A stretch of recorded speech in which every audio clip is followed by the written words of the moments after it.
Today I'm going to tell you about what I believe to be the best hedge against inflation and the best way that you can protect yourselves from the current rising costs of everything.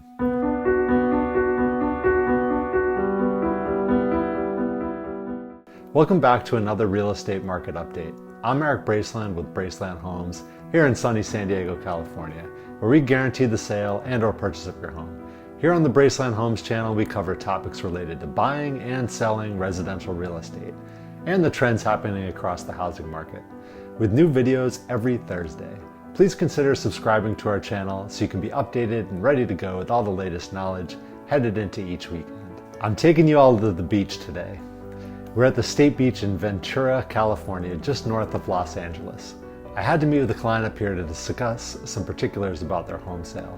The wife and I made a little overnight of it because it's about 3 to 4 hours north of our normal San Diego housing market.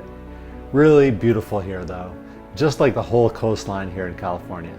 Anyway, why is it important for us to be talking about inflation right now? Can't we just enjoy the beach? Nope. Prices are going up on everything, and as we see prices rise around us at the gas pump, the grocery store, and the car dealership, we also know that home ownership costs are certainly not immune to that in any way, nor are home rental rates.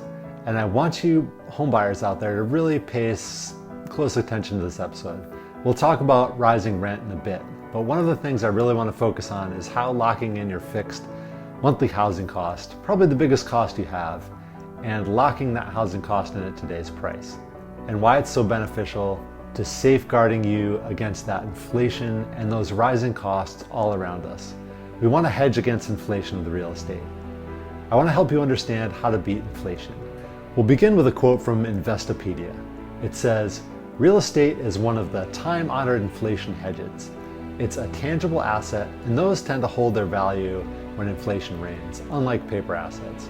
More specifically, as prices rise, so do property values." What we can see here is that homeownership is one of those costs or expenses that you can lock in today. It's an asset that's increasing in value over time.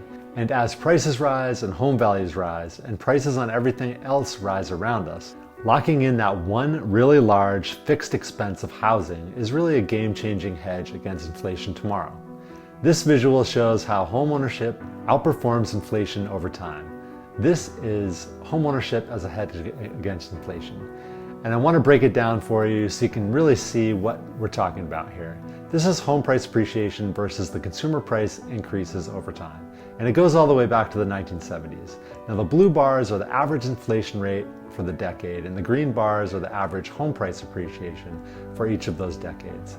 Let's look back at the 1970s to start. Inflation increased at 7.1% in that decade, and home values appreciated at 9.9% in the same time period. So homeownership outperformed inflation, and where do you want to be in inflationary times? In an asset that's outperforming inflation.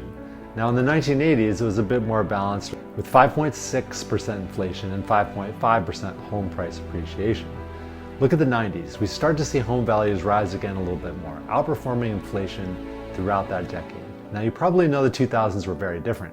Home prices performed at a very different rate than what we've seen in many of the other decades, and even what we're seeing today and potentially tomorrow. We also had a fundamentally different housing market.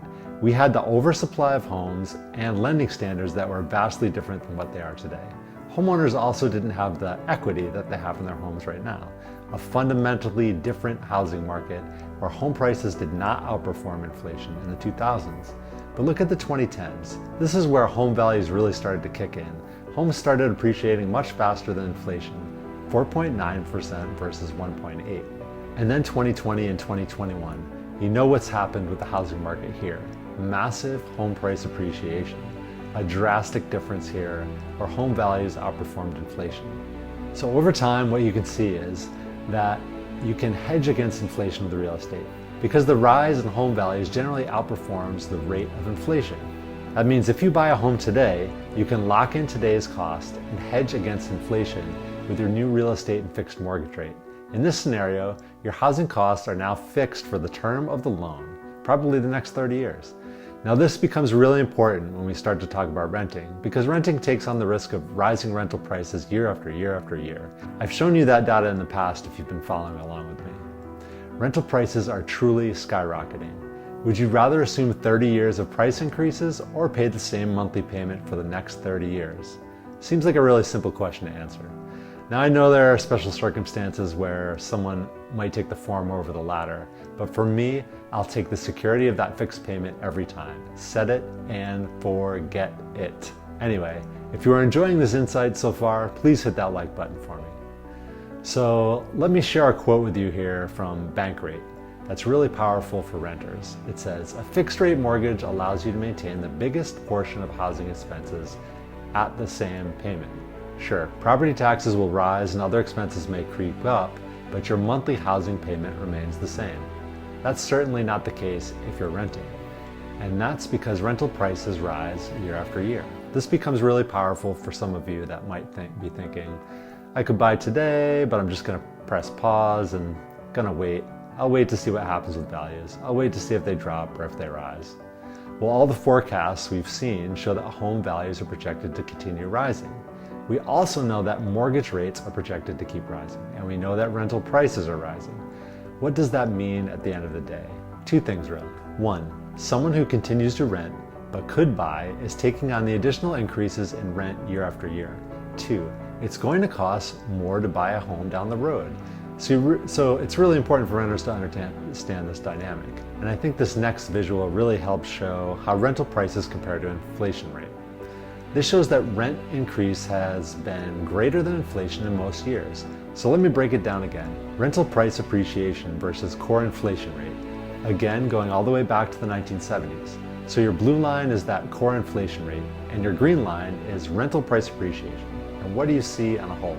The green line is higher than the blue line in most scenarios, meaning that rental prices have increased at a faster rate than the rate of inflation in most times. Yes, there's some ticks down below that blue line. However, that means it's more expensive to rent over time because rental prices are continuing to rise faster than the rate of inflation.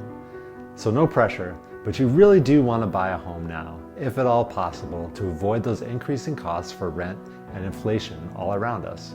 So is real estate a good hedge against inflation? I think this really kind of brings it home for us. This is from Forbes. It says, homeowners are shielded from mounting rental prices because their cost is fixed regardless of what's happening in the housing market. Like we talked about, you're locking in that payment at today's cost.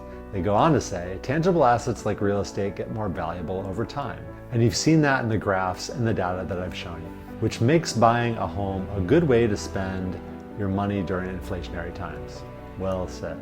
I really wanted to do a video on this right now because I realize we're all struggling with the prices of everything spiraling out of control. And I know that this is one way to take some of that control back over probably the largest monthly payment that most of us have to make.